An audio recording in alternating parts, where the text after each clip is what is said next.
Hi there, Buick owners. Today on your 2020 Buick Envision, we're going to be taking a look at and showing you how to install Roadmaster's Direct Connect baseplate. There's 5 main components you'll need when flat towing your Envision behind your motorhome. You'll need your tow bar, which is the connection between your motorhome and your vehicle, your safety cables, which is a supplemental connection in addition to your tow bar.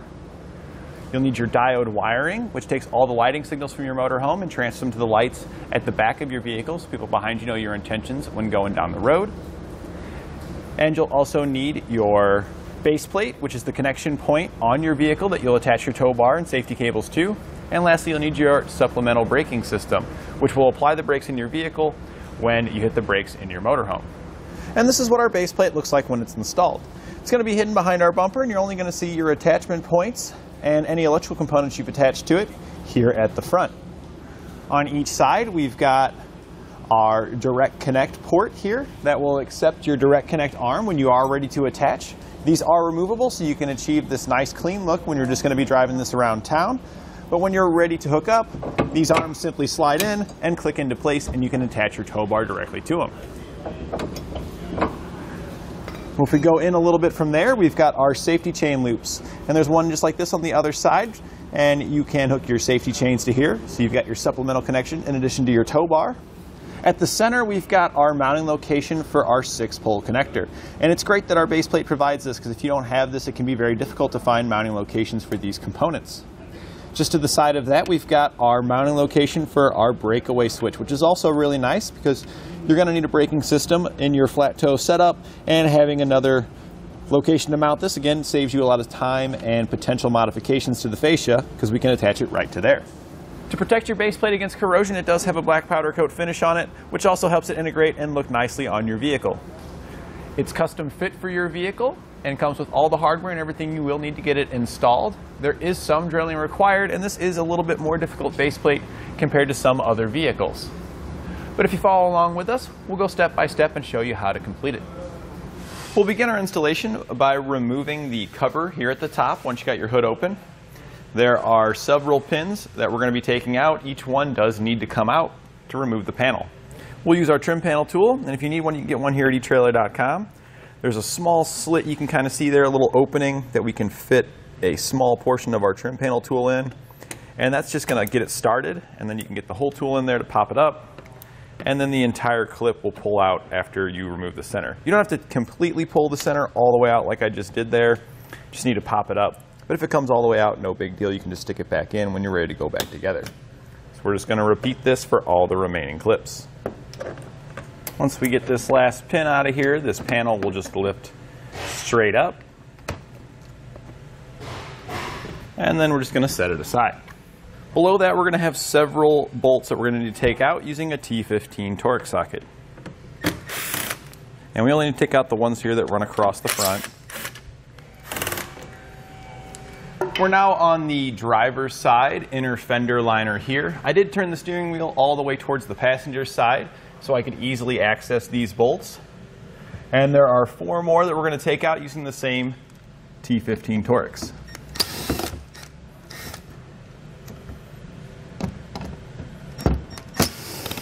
We can then take our trim piece right here, and we're going to pop this guy out.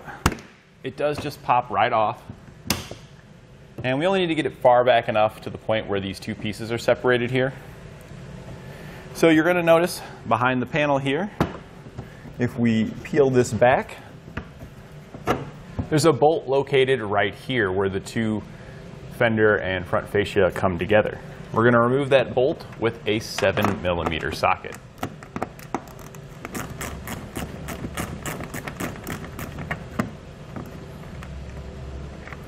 Once you've got this bolt removed, we can repeat the same procedures over on the other side. Sometimes when peeling this trim piece back, the clips will stay on the vehicle side. You can use your trim panel tool to pop those out. I also like to roll up a rag or towel and then stuff it here to keep the trim piece away from our fascia to make it easier during the removal. We're now underneath the vehicle, and there are several bolts that run across the front of the vehicle we'll need to take out, as well as the 3 here in the middle. And then behind our splash shield, there's also several bolts we'll need to remove on each side. Once you have all these bolts removed, in the center of the vehicle, there's a plastic pin. We'll use our trim panel tool to pop that out, and then we can pull this undershield back and set it aside. Now, starting on one side, we're just going to come over here and we're just going to start popping this piece out, getting it released till we get here to about the front. Once we get to this point here in the front, come over here to the other side and get it popped out to the same point as well. We can then come here to the center, and there's a couple of little clips here at the top. You just lift up on these plastic pieces to get it over those little clips. Same here on the sides. Just got to pull them up just because there's kind of just like a little lip that they hang on. So we just got to get each one. And then we're going to just pull it away from the vehicle. Sometimes your clips might pop back in, no big deal, just grab those. And then we're just gently going to work it away. But there is a connector here on our passenger side. Push back on the red locking tab, and then you can press in on the release lever and disconnect the two pieces.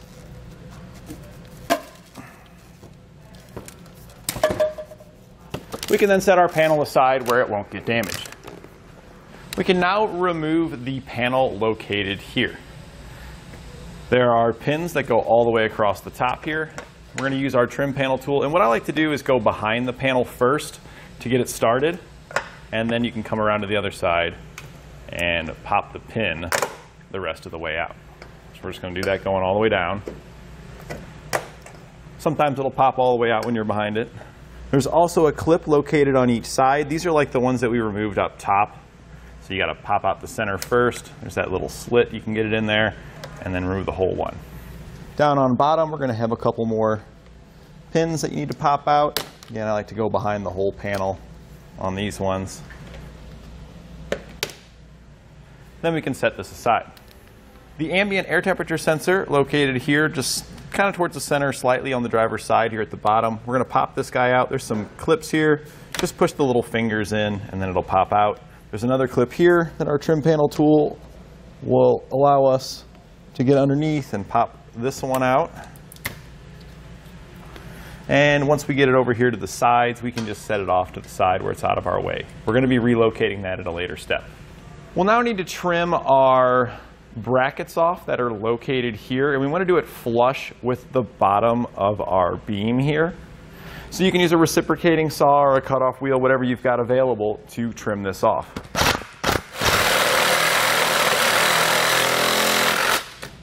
And then we'll do the same thing over here on the other side.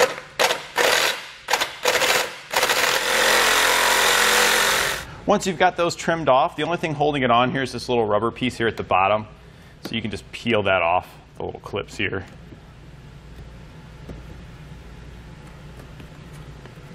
And then we can set this aside. We can then come onto the side here and remove the plastic pieces that are located here. Pop out the wiring on top with your trim panel tool.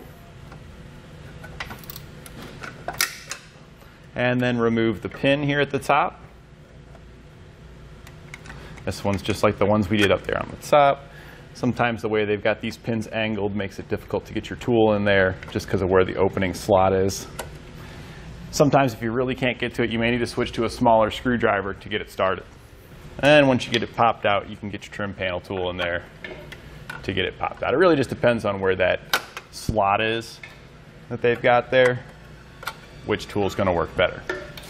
Once you get that popped out, there's just a clip here on the side that you're going to pull out, and this will just pop right out of there. We'll do the same thing over on the other side.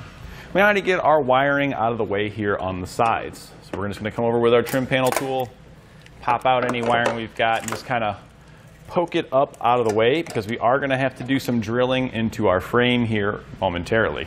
Same with our connectors over here on this side.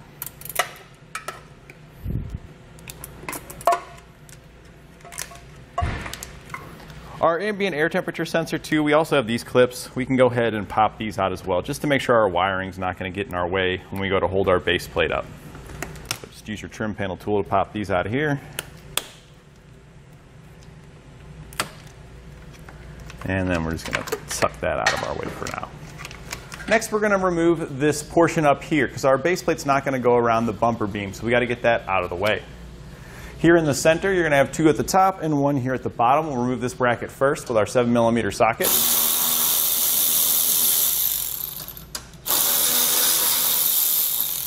You may or may not have a sensor located here for your cruise control. If you do, you'll want to make sure you disconnect that. Once all your hardware is removed, this will just slip up out of there and we can set it aside. Then on each side, we're going to remove the 3 bolts holding in this bracket. There's one on the other side just like it.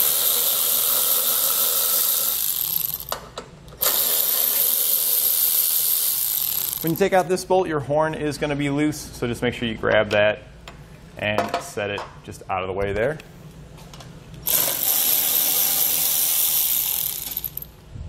Once you get all the bolts removed, we can flip it up, and you'll see there's an electrical connector located here at the bottom. The release tab is located there. You may need a little screwdriver to pop that off. Right here. Get that pulled back. Then we can press in on the release tab and disconnect it. Once your electrical connector is removed, we can take this panel off and set it aside. Then across the top of the bumper beam, we need to remove all of the electrical connectors. With these ones, usually it's easier to just push in on the 2 little tabs and pull it out. And once you've got all of those disconnected, we can then remove our bumper beam by removing the 4 bolts located on each side. We'll use a 13mm socket to remove these bolts.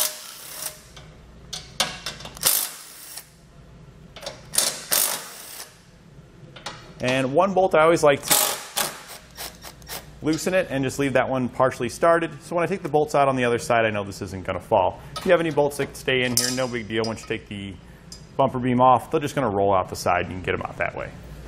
Once you've got them all removed, you can go back to that one that you left partially installed.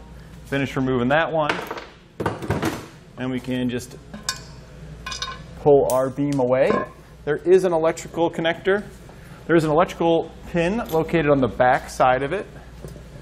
So we're just going to grab our trim panel tool and pop that off of there. And then we can set this aside. Now with an extra set of hands, we're going to lift our hitch into position, take our base plate and line it up. You want to make sure it's pushed all the way back, and we want these holes here at the top to line up with the top part of our frame here where it sticks out. We're going to be drilling through those to secure it. So once you kind of get those lined up to where you need it, we can then take a clamp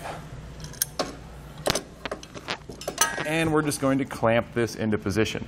And usually it's easiest to kind of get the clamp started here, and then we can make some subtle adjustments after we get it kind of snugged down a little bit so it holds it up for us some. We'll then clamp our other side the same way.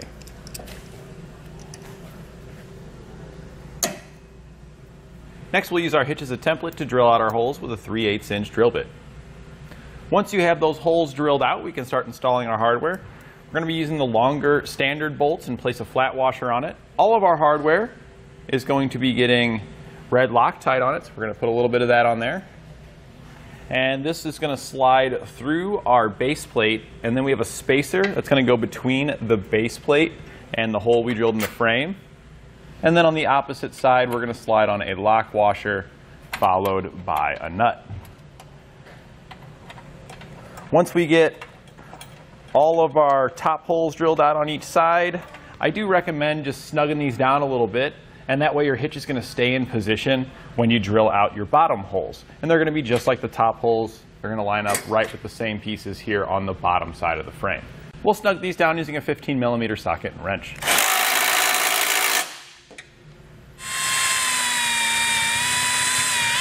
Your bottom hardware is going to be exactly like the top. And you may want to loosen the top up just a little bit to make it easier to get this in, because you might want a little bit of play in it when we go to do the next step here. So you can see I got just a little bit of movement out of it, just enough if I needed to get my bolts in when we do the bottom here. There are 3 bolts here that we're going to be removing with a 13mm socket. And you only want to do one side at a time when you're doing this.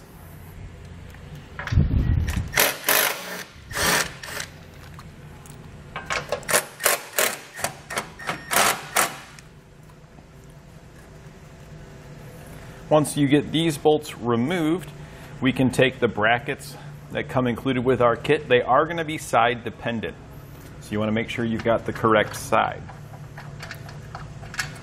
This piece here is going to face towards the outside of the vehicle, and this is going to be the top here. And it's got this little slit in it right here that's going to slide right over the brace where we had removed the bolt. So we just need to get our, make sure we get our wiring out of the way. Our holes are going to line up, but instead of reinstalling our factory bolts, we're going to be using the metric bolts that come in our kit. You can see that they're a little bit longer to accommodate the bracket. Make sure you've got your lock washer and flat washer on there, as well as your Loctite. Then just going through your new bracket, reinstall all of your bolts.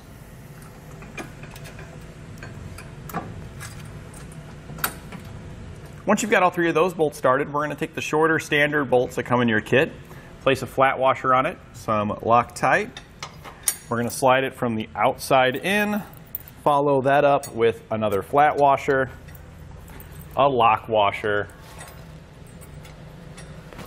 and finally with a nut. We're going to do the same thing with the other hole here on this side. And once we get all of our hardware loosely installed on this side, we're going to perform the exact same procedures to get this bracket installed over on the other side. We can then go back and tighten down all of our hardware.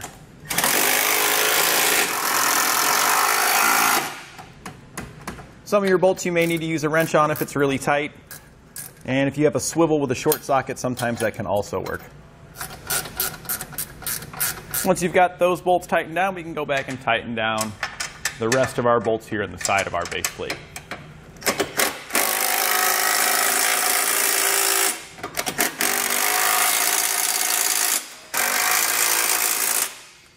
We'll use a 15mm socket for the larger bolts and a 13mm socket for the smaller bolts. We can then go back and torque all of our hardware to the specifications found in our instructions.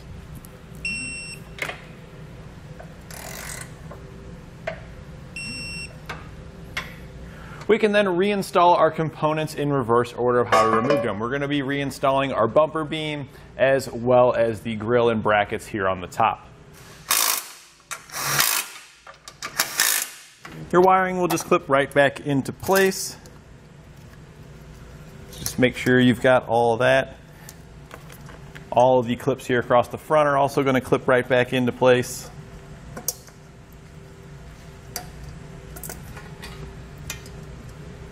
Same with our wiring for our ambient temperature sensor. It's going to click back into place, but it's not going to go in the spot that it originally was. We're going to wrap it around this way, and we're going to poke it into the hole right next to it. When you install the grill here at the top back in place, don't forget to plug in the electrical connector for the motor underneath. Now that we've got the rest of our components reinstalled here, we can then reinstall our fascia in reverse order of how we removed it. I do highly recommend at this point, though, to leave your fascia off and finish your complete flat toe setup. Because while your fascia is off, this is going to be the perfect opportunity to do your diode wiring, your braking system, and anything else you need to get done for your flat toe setup. So I'm going to go ahead and finish the rest of those components, and then we'll come back and show you what we're going to be trimming on our fascia and how to get that back on. Before we can reinstall our fascia, we do need to trim out so that way our base plate can pass through, as well as our electrical components. So here in the center, this little tab here, I've gone ahead and marked it out. We're going to trim this out for our electrical wiring to be able to pass through. And on each side, I've marked where we're going to be trimming. These outside ones we can ignore. It's just going to be these ones here to trim those out so that way the holes for our base plate can pass through as well. We're just going to be using a small reciprocating blade to do it, but you could also use a cutoff wheel or a really sharp razor knife.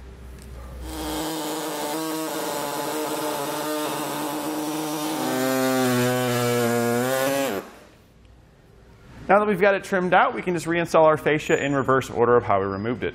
We've now got our fascia back completely installed, and you can see where our components poke through here, and everything worked out well. We did have to do some minor additional trimming over here on the passenger side for the breakaway switch. The little beam that went right here, we did have to trim just a little bit additional off for that to pass through. With everything reinstalled, we're ready to pull behind our motorhome, hook up, place it into flat toe, and hit the road. When you're ready to hook up your tow bar, simply lift it into position, line up the arm with the hole in your base plate, you'll slide your pins through the direct connect base plate adapter, line the holes up on the opposite side, and then we're going to use the other smaller pin to secure it in place. Make sure that it is fully locked down. We'll then do this over on the other side as well. After you've got both of your arms connected, you'll just want to hook up the rest of your flat tow components, which includes your safety cables, your wiring, as well as anything you need for your braking system, such as your breakaway cable. And that completes our installation of Roadmaster's Direct Connect base plate on our 2020 Buick Envision.